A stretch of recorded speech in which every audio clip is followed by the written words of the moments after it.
아듀 2017년, 웰컴 2018년. 여기는 지금 12월 31일 주일 오후이지만은 한국은 지금 새해 1월 1일입니다. 새해 복 많이 받으십시오. 앞으로 시간이 흐르면서 전 세계 우리 모든 한인들이 새해 인사를 다 그렇게 자기의 것으로 받으실 줄 믿습니다. 제가 어저께 뉴욕에 있는 뉴욕 방송에 토요 토론에 출연을 했습니다. 한국의 서경석 목사님도 패널 가운데 한 분이셨고 저도 그 중에 하나였습니다. 그때 제가 좀 준비한 글을 읽어드렸습니다. 한 해를 회고하고 또 새해를 바라보는 그런 마음으로 그렇게 했는데 오늘 여러분들에게 그것을 소개해 드리려고 합니다. 오늘 이 시간은 한 해를 돌아보기 참 좋은 때입니다. 2017년은 대한민국의 역사상 가장 불행했던 해 중에 하나였다고 생각합니다. 박근혜 대통령에 대한 불법적인 탄핵은 한마디로 자유민주주의 및 법치주의에 대한 야만적인 테러 행위였습니다. 선진국에서는 상상조차 할 수 없는 불법적인 행위를 국가적인 단위로 자행한 것입니다. JTBC를 필두로 한국 언론의 거짓, 과장, 악의적인 왜곡 보도 등이 있은 후에 불과 한 달 반 만에, 그리고 이것을 자료를 가지고 일방적으로 검찰이 만들어 놓은 아주 일방적인 박 대통령을 조사도 하지 않은 그 자료를 가지고 대한민국 국회는 조사 한 번 없이, 토론 한 번 없이 대통령을 탄핵했습니다. 미국이나 영국 의회에서는 상상조차 할 수 없는 비이성적이고 야만적이고 불법적인 행동이었습니다. 여러분이 아시는 것처럼 미국의 닉슨 대통령이 탄핵되는 그것도 2년이 걸렸습니다. 탄핵 안 됐죠. 결국은 사임했으니까. 그 이후에 또 클린턴 대통령 또 그때 탄핵건이 4년을 끌었습니다. 또 상원에서도 부결이 되어버렸습니다. 한 달 반 만에, 그것도 밝혀진 자료가 아니라 일방적으로 거짓 왜곡 보도 등으로 가득 차 있는 그 자료를 가지고 한국 검찰이 그런 식으로 해서 만든 자료를 가지고 국회가 한 달 반 만에, 보도가 나오고 한 달 반 만에 탄핵을 했습니다. 브라질에서도 있을 수 없는, 아마 아프리카에서도 이런 일이 있을까 생각될 정도의 일을 했습니다. 이런 날치기 탄핵은 그러나 새누리당의 다수의 의원들의 협조가 없이는 불가능했습니다. 사이비 보수, 얼치기 보수, 허약한 보수, 기회주의적인 보수, 증오와 복수심의 개인적인 사감정에 찬 보수, 이 등이 뒤엉켜서 우파 정권을 스스로 우파가 전복시켜버리고 결국은 종북, 종중, 반미, 반일 좌파 정권을 수립하는 일에 1등 공신으로서 소위 이 우파 이 국회의원들이 부역을 했습니다. 통탄할 일입니다. 이렇게 놓고 지금 와서 그 뒤치다거리 하느라고 참 보기에 딱하죠. 35년 이상을 한국에 거주한 전 외신기자 클럽 회장 마이클 브린, 오른쪽에 사진에 있는 분입니다.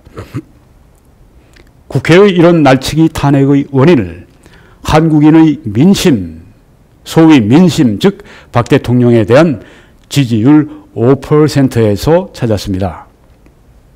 그런 국회에서 탄핵 소추를 강행한 것은 대통령 지지율이 5%였기 때문이다.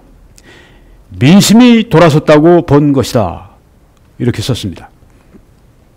브레인은 2017년 12월 19일 유명한 Foreign Policy에 기고한 그의 글에서 한국에서는 군중의 감정이 일정한 선을 넘어서면, 저 뒤에 여러분들 그 막 광화문에서 그 군중들이 한마디로 광기로 지금 데모하는 걸 볼 수 있습니다.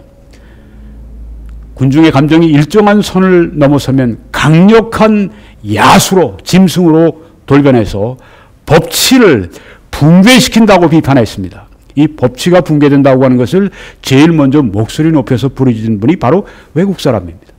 35년 동안 한국에 있었으니까 한국을 너무 잘하는 분입니다. 케임브리지 대학, 영국의 케임브리지 대학을 나와서 그가 그 영국의 그 유명한 기자로 여기에 계속 있었고, 나중에 이제 이 정치적인 이런 데 컨설턴트 역을 하게 되는 아주 굉장히 그 지성적이고 잘 아는, 한국을 잘 아는 지한파 친한파입니다. 목소리를 높여서 한국의 법치가 한국인들의 군중의 그 감정, 달리 표현하면 그 광기 때문에 법치주의가 막 무너지고 붕괴된다고 그렇게 목소리를 높였습니다. 나중에 한국 사람들이, 좌파들이 이 마이클 브린을 굉장히 비판하더군요. 브린의 이러한 주장은 맞습니다. 그는 그러나 이러한 민심이 조성된 원인을 규명하지 못했습니다. 왜 박 대통령의 지지율이 5%까지 급락을 했는가? 이 질문에 대해서 조갑재 대표는 그의 책 언론의 난에서 이렇게 우리에게 답을 줍니다. 조중동 조선중앙동아일보 선도한, 이들이 선도했어요. 대통령 난타에 좌우가 합작을 했다고 하는 것입니다. 반박 통일 전선이 형성되니 분노한 시민들이 광화문으로 쏟아져 나왔다. 이 조중동이 그 일을 선도했다고 얘기를 했습니다. 단순한 좌파의 문제가 아닙니다. 이 사이비 우파, 또 기회주의적인 우파, 허약한 우파, 얼치기 우파, 큰 문제입니다. 스스로 자해를 하는 이 얼치기 우파들. 언론은 촛불 시위를 적극적으로 응원하였다. 시위 군중 숫자를 주최 측의 주장대로 표기했습니다. 100만 명 모인다고 했습니다. 그런데 실제보다 5배 내지 10배를 과장하였다. 저는 이 말이 아주 정확하다고 생각합니다. 100만 명 모였다고요? 10만 명도 안 됩니다. 혹은 10만 명 조금 넘습니다. 그걸 100만 명이 모인다고 과장을 해버린 겁니다. 거짓말의 광장, 광화문 광장, 그때가 그랬습니다. 비판적인 견해는 촛불 비하 발언으로 규정되어 묻매를 맞았다. 박근혜 대통령은 항거 불능 상태가 되었다. 청와대 비서실은 일찌감치 무력화되고 새누리당, 특히 우리가 박 대통령이 왜 그렇게 무력하게 대응을 했냐고 사람들이 이제 보수우파에서 불만을 토로하는데, 여기 지금 설명을 조갑재 대표가 잘 해주시고 있습니다. 새누리당, 특히 친박 세력이 두려움에 떨면서 무릎을 꿇은 사이 박 대통령 비방은 아무리 해도 괜찮다는 인식이 널리 확산되면서 드디어 동네 북이 되고 말았다. 한국의 거의 모든 언론이 종일 박 대통령을 발가벗겨 놓고 난도질하니 잘한다는 평가가 5%대로 떨어졌다. 왜 5%가 됐는가? 이 언론의 난, 여기 왼쪽에 책 보시면 언론의 난이었다고 하는 겁니다. 조중동, 누가 부역 활동, 누가 나라를 해치는 활동을 합니까? 이 사이비 우파들이 그렇게 하는 것입니다. 확신 없는 우파들이 그렇게 하는 것입니다. 어쩌자고 그럴 수가 있습니까? 조사도 안 해보고 언론으로 탄핵해버리고 참으로 부끄럽기 짝이 없습니다. 언론의 난, 왼쪽에 보시면 마녀 사냥, 인민재판, 촛불 우상화, 졸속 탄핵, 오보와 왜곡, 한국 언론은 지금 무슨 짓을 하고 있는가? 이 조갑재, 이 조갑재.com에서 나온 것입니다. 이런 분위기 속에서 검찰은 마음 놓고 대통령을 몰아세울 수 있었다. 네, 이게 조갑재 대표의 답입니다. 정확하다고 생각합니다. 조갑재 대표는 팩트를, 사실을 중시하고 진실을 또 중시하는 그런 한국의 참 훌륭한 그 언론인입니다. 제가 계속 글을 쓴 걸 읽어드리겠습니다. 거짓, 과장, 악의적 왜곡과 비방을 일삼는 한국 언론은 민심의 향방을 결정했고, 거짓으로 조장된 민심은 국회와 검찰과 특검과 법원과 헌법재판소와 같은 기관들을 아주 이 거친 야수같이 장악했고 법치를 붕괴시켜 버렸습니다. 조금 전에 브린이 여기에 비판한 걸 여러분이 보셨습니다. 보수 정권이 무너진 자리에 좌파 정권의 집권의 길을 열어주게 되었습니다. 좌파 정권의 꼭두각시가 된 언론, 좌파 정권의 사냥개가 된 검찰과 특검, 좌파 정권의 시녀가 된 법원과 헌법재판소의 부역 활동은 이런 관점에서 이해가 될 수 있습니다. 이 도를 넘은 광기, 이 소위 민심, 이것이 바로 야수가 되어서 한국 전체의 모든 이 법기관들을 다 장악을 하고 결과가 이렇게 나왔다고 하는 것입니다. 국회까지 완전히 함락을 시켜버리고. 오늘날 우리는 문재인 정권의 반역적인 국가 파괴 행위를 보며 놀라움을 금치 못합니다. 경악을 합니다.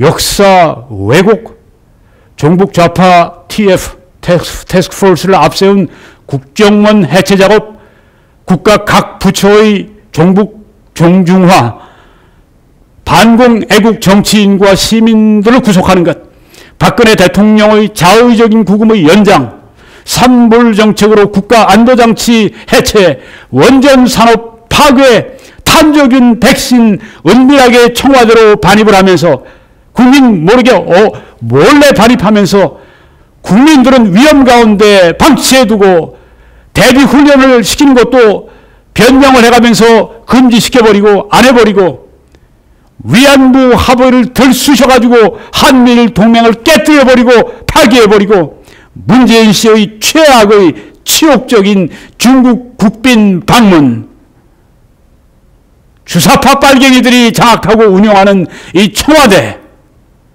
등 대한민국을 붕괴시키는 반역 행위는 문 정권의 이러한 국가 파괴 행위뿐 아니라 사이비 보수, 얼치기 보수, 기회주의적인 보수, 침묵하는 보수 가운데서도 찾아볼 수 있습니다. 여기에는 침묵하고 있는 한국 기독교도 포함됩니다. 이렇게 제가 작년을 회고하면서 이 글을 제가 읽어드렸습니다. 그리고 또 이제 거의 2시간 한 15분 정도의 토론인데 구글 들어가셔서 뉴욕 방송 이렇게 하시면 이제 그 뉴욕 방송의 홈페이지로 들어가셔서 거기에 지금 떠 있습니다. 토요 토론. 그래서 제가 여기 지금 이 말한 내용 외에 또 이제 함께 토론하면서 말한 내용이 있습니다. 여러분들이 꼭 그걸 청취하실 수 있길 바랍니다. 새해는 어떻게 될 것인가? 저는 이 생각이 납니다. 워싱턴 DC에 가면은 거기 우리 이 6.25 참전했던 미군들을 기리는 그런 이제 공원이 조성이 되어 있는데 거기에 앞에 이런 팻말 같은 것이 있습니다. Freedom is not free. 자유는 무료가 아니다. 자유는 공짜가 아니다. 그리고 옆에 참전했던 그 우리 미군 용사들 수십 명을 아주 청동으로 제작을 해서 아주 리얼하게 그 전선을 향해서 이제 그 움직이는 그 모습을 거기에 보여주고 있습니다. 워싱턴 DC 가시는 분은 꼭 거기 가셔서 촬영도 하시고 생각도 하시고 감사도 하시고 그러셔야죠. Freedom is not free. 자유는 공짜가 아닙니다. 자유는 피 흘린 대가입니다. 한국 사람들이, 특별히 한국 교회가 이것을 모릅니다. 한국 교회는 군사 정권 시절에 독재가 있었는데 그때 한국 기독교는 성장을 폭발적으로 했습니다. 그때 저도 한국서 목회하고 있었는데 전두환 씨가 이제 그때 아직 그 대통령 되기 전이죠. 신군부가 이제 집권하고 난 다음에 저희 교회도, 그러니까 한국의 각 교회 쭉 그 적어내야 될 거, 뭐 얼마가 모이고 뭐 이런 것, 그걸 제가 적어서 이렇게 어느 일정 기간 그렇게 했던 기억이 납니다. 그래도요, 한국 교회는 박해를 받지 않았습니다. 선교의 장애를 받지 않았습니다. 근데 한국 사람들이, 한국 기독교인들이, 특별히 한국의 목회자들이, 대부분의 목회자들이 모르는 게 있습니다. 좌파 정부 아래서 교회가 굉장한 박해를 받는 것을 알고 있습니까? 왜 그렇습니까? 좌파의 여러 가지 이런 그 주장들이 인본적이고 심지어는 적그리스도적인 가치관들이 많이 있습니다. 그걸 바로 교회 또 목회자들이 앞장서서 그것을 지지하는 것은 제가 분명히 말하는 건 죄입니다. 하나님이 이곳에서 말씀하신 가치관과 다르고 오히려 성경, 반성경적이고 비성경적인 가치관으로 가득 찬 좌파 대통령을 옹립하고 좌파 대통령을 뽑고 좌파 정부를, 좌파 더민주당 같은 그런 데를 미는 이 목회자, 이런 교회들은 하나님의 말씀에 불순종하는 것입니다. 그런 교회를 다니는 분들이 있으면 나오셔야 합니다. 더 이상 지지하지 말아야 됩니다. 그리고 하나님 말씀을 바르게 가르치는 것뿐 아니라 성경적인 이 가치관을 가지고 정치에, 사회에 참여하는 그런 교회로 가셔야 합니다. 그런 교회 찾기 전까지 없으면 여러분들이 스스로 예배드리면서 그런 교회를 찾으면 하나님이 분명히 주실 것이라고 생각을 합니다. 여러분, 새해는 freedom is not free. 자유는 공짜가 아닙니다. 싸워야, 피를 흘려서 싸워야 합니다. 이 좌파 정부가, 오바마 행정부가 그랬는데 그때 우리 복음주의 목사님들이 쇠고랑에 차서 들어가고 그런 경우가 종종 눈에 띄었습니다. 지금 트럼프 대통령이 바뀐 다음에 세상이 확 바뀌어버렸죠. 기독교를 완전히 보호하는 그런 그 미국으로 지금 변모했습니다. 한국이 앞으로 어떻게 되는가? 지금 문재인 정부, 여기 행정부에서 하는 일이 무엇인가? 뭐 자기들이 동성애 같은 거, 뭐 동성결혼 이런 거 반대한다 이러지만 이건 검은 흉계가 숨어 있는 것입니다. 지금 한국 교회가 워낙 거기에 대해서 거세게 반발하니까 이제 반대하지 못하고 쓱 함께 가는 것처럼 하지만 그들의 사상 배경은 그것이 아닙니다. 같이 갈 수 없습니다. 두 사람이 뜻이 합하지 않고야 어찌 동행하겠으며 거기에는 가치관이 같지 않고야 어찌 같은 길을 가겠는가? 좌파의 그런 비기독교적인, 반기독교적인, 그리고 반성경적인 그런 가치관과 성경을 따라가는 교회가 어떻게 같이 갈 수가 있습니까? 같이 갈 수가 없습니다. 우리는 그래서 이 해, 2018년에 이 해는 The Year of the Great Fighting입니다. 아주 강력하게, 아주 크게, 치열하게 전쟁을 하는 때입니다. 자유는 공짜가 아닙니다. 우리 국내에서도 이 좌파의, 종북 좌파의 이런 마수로부터 우리가 거기에서 그냥 올가매고 거기에 우리가 다치지 않으려면 싸워야 합니다. 싸우고 또 싸우고 또 싸울 것입니다. 아주 목숨을 걸고 싸울 것입니다. 여러분도 싸울 것을 각오하십시오.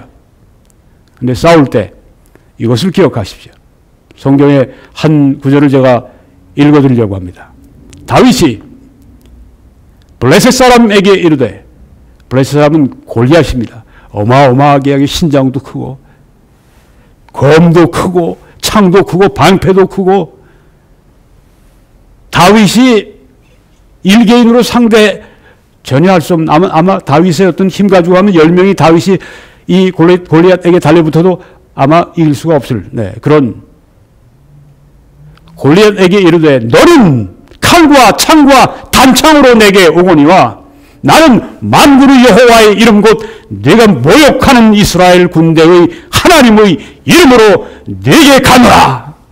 그러면서 달리기 시작하면서 가지고 있던 그 물맷돌을 돌리기 시작했죠. 이것은 양떼를 지킬 때 이 늑대들이 오면 물맷돌을 가지고서 확 집어던져서 새총 같은 거죠. 네, 이게 돌리는 거죠. 네, 그렇게 돌려서 이제 맞추면은 늑대들이 맞고 도망가고 죽고, 네, 곰도 사자도 그렇게 처리했던 이 다윗이 그 가지고 있는 하나님이 주신 것을 가지고 창도 아니고 단창도 아니고 칼도 아니고 자그마한 돌이지만은 야구공만한 돌이지만 이걸 물맷돌을 하나님이 그동안 그에게 주셨던, 그리고 그가 그동안 훈련됐던 바로 별거 아닌 것 같지만 그걸 가지고 던졌을 때 이 골리앗의 이 정술이 이마를 그냥 아주 정통으로 때려서 뇌진탕을 일으키고 그냥 쓰러지게 되죠.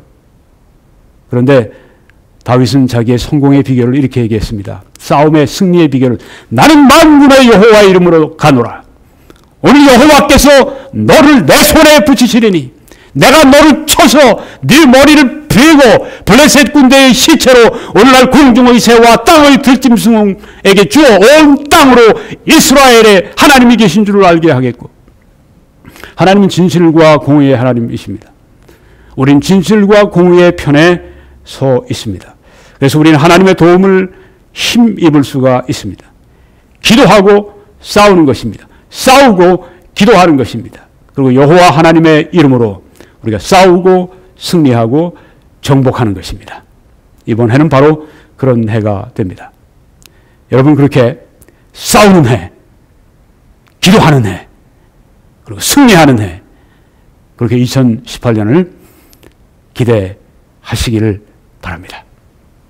또 여호와의 구원하심이 칼과 창에 있지 아니함을 이 무리로 알게 하리라.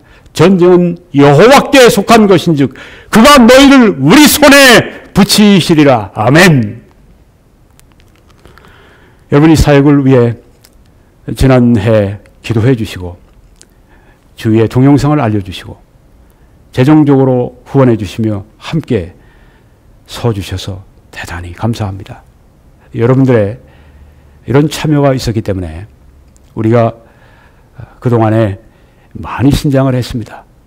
새해 들어서 350만 명 이상이 시청을 했고, 또 우리 1100명 정도 되는 구독자가 이제 몇 시간 후면 2만 명으로 그렇게 올라가게 됩니다.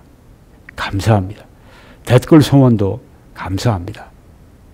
여러분들이 제게 부탁하신 제목을 가지고 제가 몇 번 했고 앞으로도 제가 그렇게 할 생각입니다.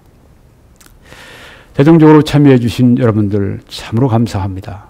하나님께서 여러분들에게 30배, 60배, 100배로 아주 넘치게 갚아주시기를 저는 기도하고 기대합니다.